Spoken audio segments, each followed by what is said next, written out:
Let's pick them up. Let's pick up with them in their next discussion.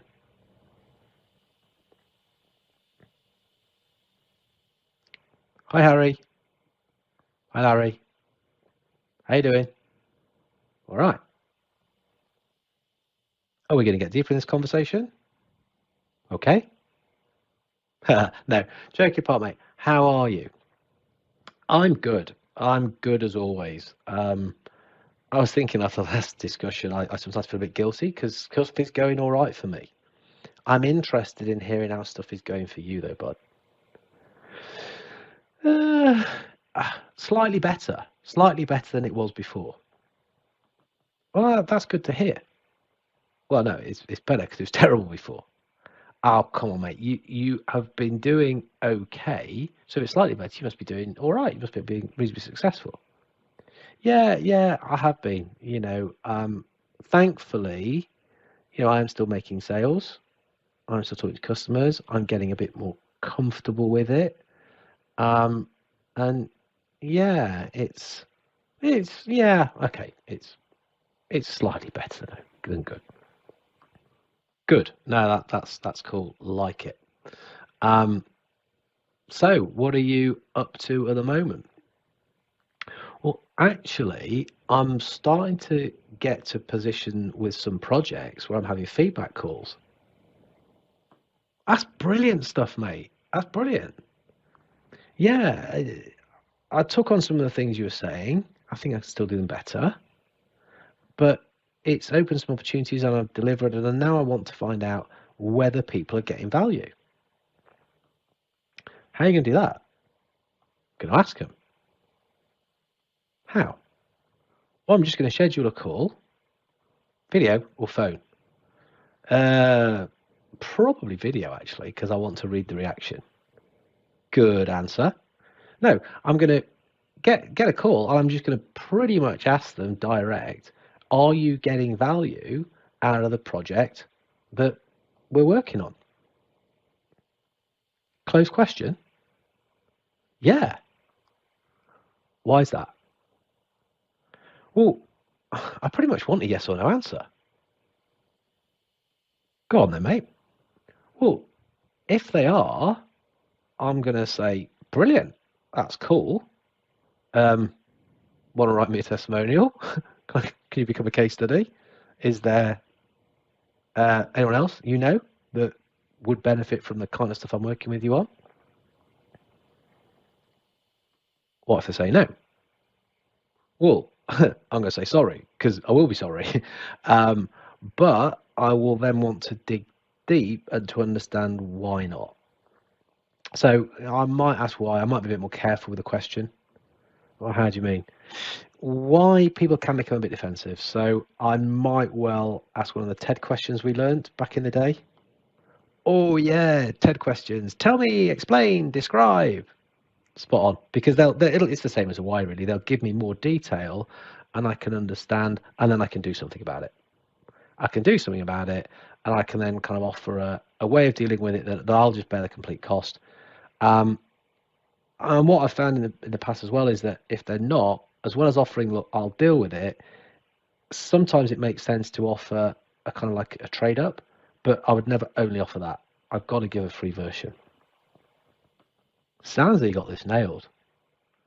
It's stuff I've always been really good at. It's like we were saying, end of last year, we're doing well because I was having these calls and I was getting a lot of goodwill out of them. People were happy. They would start to talk about more business. I'd never lead it. No. Nah, I didn't like to do that because if I'm saying it's a feedback call, I don't want them to think it's a disguised sales call. If they want to speak about other projects or happy days, yeah, I'd talk about it. But I wouldn't take it down that route. That's why I'd say testimonial, reference, referral, and leave it at that. And of course, if it's no, then I need to sort it out. Sounds like you got it nailed. Yeah, I just wish there was more of them. There will be because you're starting, it sounds, to use some of these techniques that we're talking about. What else are you going to get up to? Well, I don't know. It sounds like enough at the moment. Want to know another model? Oh my God, you and your models. Now, this is a really simple one. This is one I like just to keep in touch with people. So what you've discussed there in the feedback call makes a load of sense, and I like it. And that's a very deliberate part of a ongoing project, and I like it actually. And a couple of things you said, I've made a little note of because I'm always learning. But I came across this pretty cool model the other day. Go on then, better get pen and paper. You probably don't even need a pen and paper for this. You'll remember it. It's just about ways to keep in touch with people. It's ways of keeping up contact, which actually is a little bit easier now that we start to work virtually. Really? Yeah. What I found is that people can pop something in the diary a lot easier when we're trying to book a big, full-on meeting with them. Yes. What do you mean, yes? Well, yes. That's exactly one of the points, that this is a way in which virtual selling is helping us in our overall approach, in that we can have more contact. Add in some of the video and the asynchronous stuff, and we're really giving ourselves an opportunity to keep in touch, keep in front of the customer, keep in their mind, and keep building the relationship. Yeah, I guess so. No, absolutely so. People who said you can't build relationship virtual are missing the point. It's about what we do for people. And we can still have that presence by using video, by keeping our face, keeping our voice, and doing useful things for them. That is all going to contribute to building a relationship. But we could do a bit more of it more often. No, I guess so. Yeah, in fact, that is what I've been doing. Cool. Do it deliberately. Do it consciously. So use this little model I've got. Uh, okay, what's the model then? The model is STARES, a little cheeky acronym for us. You love your acronyms. I love my models. Makes sense, doesn't it? Go on then, tell me about STARES. So STARES just gives us ways to think about how we can keep in touch, like I've said. So social media. Yeah, if people are using social media, we can jump on social media, we can like, we can comment, we can send them information using that as a way to get our message across. But don't underestimate, if people are putting stuff out on LinkedIn, particularly, that's what we use as business people, they want to get a reaction. So if you give them it, well, that's going to look good for you. They'll be thankful. So make a comment on stuff. Yeah, that's worth a lot in the LinkedIn world. And not that difficult to do. No, not that difficult to do. Hey, you sound like you changed a little bit. Yeah, I'm using it a little bit more, and I found that actually it's easier to comment sometimes than comment my own posts. Go for it. It's just as valuable, really, and because you're getting that effect that people like that you're commenting on them. Indeed. So what else? Tell me about your stats. S for social media. T is for thanks. Thank people for stuff. Thank them for being customers. Thank them for information. Yeah, just things that you are grateful for. Express it. It's simple. It's free, and it's emotional. Yes, good idea actually. Ask people stuff. Well, that's our job, isn't it, salespeople? Oh yeah, absolutely. So I'm not just talking about sort of asking them things in a sales meeting, but sometimes maybe think of a question or something that you'd like somebody's opinion on, and use that as an excuse to say, this is something I'm working on, this is something that I'm finding of interest, I would love your opinion on it. A lot of people like to help, and certainly senior people like an opinion being asked. So if you frame why you're asking it, it could well lead into a discussion anyway. But using a question to get an opinion, to get some information back, hopefully that information is useful to you anyway. But for me, the main intention of it is to just keep them thinking about us. Yeah, okay, yeah. Okay, so what have I got? I've got social media, I've got thanks, I've got ask. What have I got next? Invite people to things. Oh yeah, I wish. Wasn't it great when we could go golfing and we could have dinners out and we could take them to sports? And yeah, mate, it was. And look, I'm sure it'll come back, but it doesn't have to be just that. Are you doing any virtual stuff? Meetings? Yeah, but are you doing any kind of webinars? Are you doing any conferences? Are you doing any things where actually there's something that's going to be of real value for them? And so you could invite them to that as your guest. Ah, not really thought of it. Well, yeah, set something up. Get a guest speaker, get something that you think your target audience is going to be interested in, and then invite them as your special guest. Set up the event specifically for them. Ah, yeah, I could do. Do you want to come and speak at one? What am I going to speak about? Models. Ha, yeah, very funny, mate. I'm trying to share and help here. No, I know. God, carry on, please. Reviews. Like what? Like asking them for their feedback. That's what I'm doing. Exactly. So you're kind of doing this stuff anyway. What you could also do is set up more formal reviews. So, we talk about QBRs. Aren't they a waste of time? Yeah, I remember that training as well. Guy went off on one, didn't he? Yeah, it was funny, but he had a point. He did, the quarterly business review where you only talk about the stuff that you've done, talk about your SLAs, talk about figures which are pretty meaningless in the relationship. I think they're actually counterproductive. He was right. When you talk about the things which are around the value that people are getting, a bit like your feedback call, involving senior people, structuring it around more qualitative things, it just makes so much more sense. So set those up, shed those in as part and parcel of what we do. Yeah, with you on that one, mate. And what's the last one? Share stuff. Every time you see something you think, oh, that might be interesting to this person, well then share it. Yeah, ping an email to them, pick the phone up, set up a meeting, whichever way, whichever media you want to get it across to them, do it. Yeah, I'm starting to blend things a little bit. So I might find an article, I send the email, but I put the video of why I think it's useful for them into the email. So there's so many things when we're being a bit more creative we can do to keep in touch with folk. And it does make a difference. Yeah, I quite like that blended idea. The whole point's about blending. This is exactly what we've been talking about over the course of the last few months. Is it? Of course it is. We've been talking about something that I've now understood is hybrid selling. Hybrid selling. Yeah. It's a mixture of all of the things that we've known before. We have all these as tools, we have all these as techniques, we have all these as things that we can call on, we can use as and when it's right. For real? Yeah, totally. That's what hybrid selling is all about. We're having all of these bits that we pick on to be able to be most effective. Hybrid selling. Whoa, have we covered all the elements? There's probably one other I'd add in there, and that would be, well, there's probably plenty of things, but one that I would add in is account management. Didn't we speak about that before, a couple of months ago? No, we spoke about opportunity management, if you remember. Oh, yeah, that is different.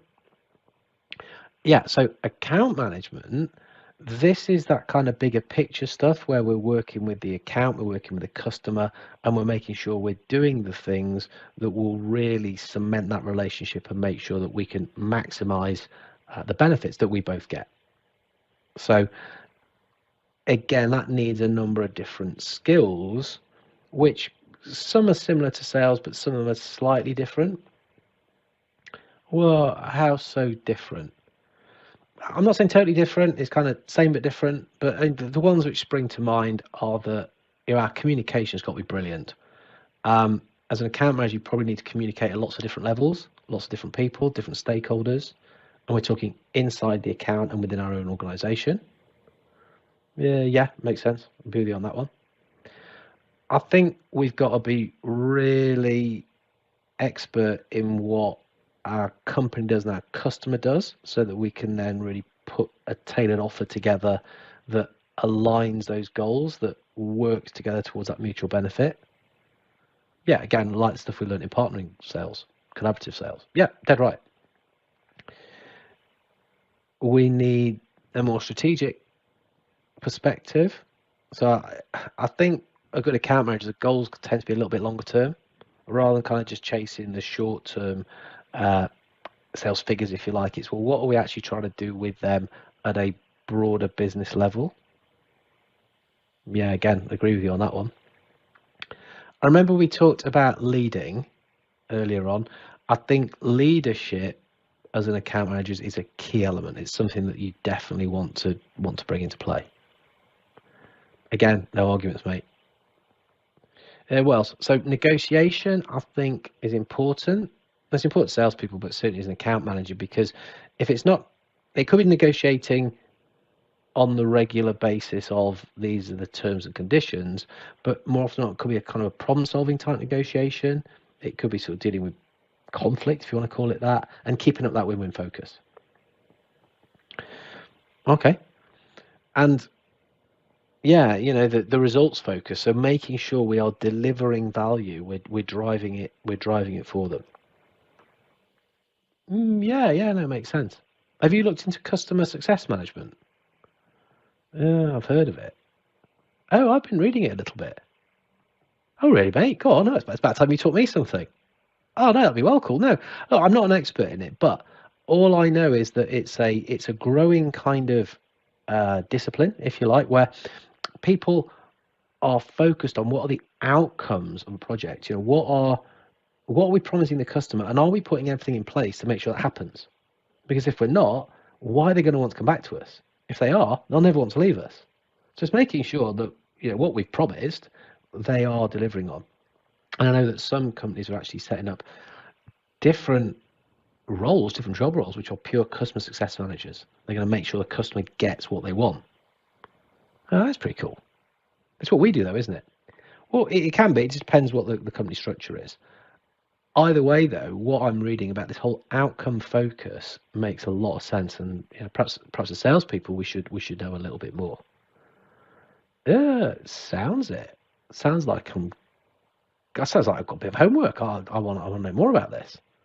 How you go for it, mate? Yeah, for me, I'm doing it with my feedback calls and understanding, are we delivering value? But I think you're right. I think there's probably elements that we can really bring into this to make sure we're delivering on an excellent level. Nice one. Nice. Well, God, it's been a year, hasn't it? It certainly has. And how are you feeling about it now?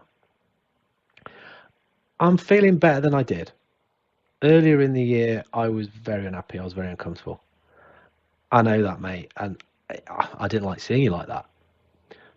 No, but no, you've been a help. You've given me a bit of a roadmap. Oh, that's nice. No, you have. Look, you've been very generous in what you've shared. You've got your head around this stuff. I don't know if I've got my head around it completely, but I'm becoming a lot clearer in it now. Yeah, I think I am too.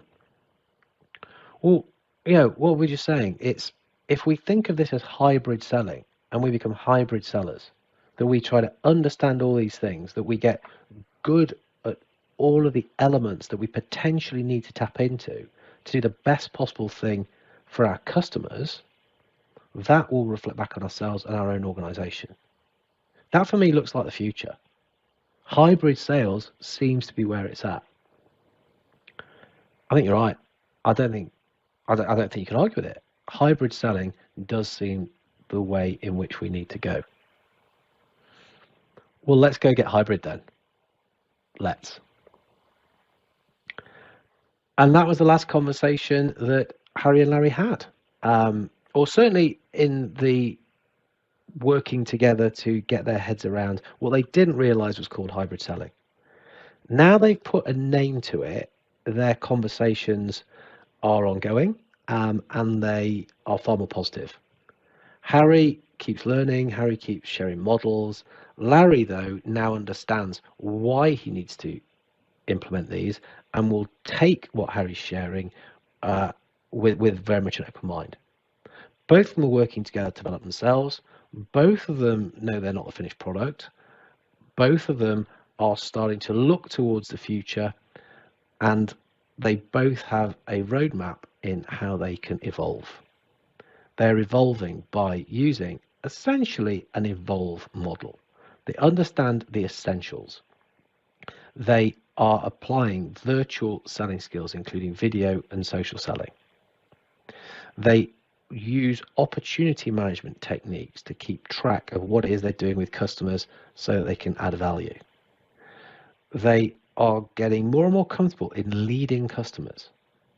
So becoming a servant leader and helping the customers to really focus on the next element, which is V of value. And they're aware that all this stuff will help them expand and grow the business within their customers. So Harry and Larry really are on the journey to hybrid selling. Perhaps something that you should have a think about too.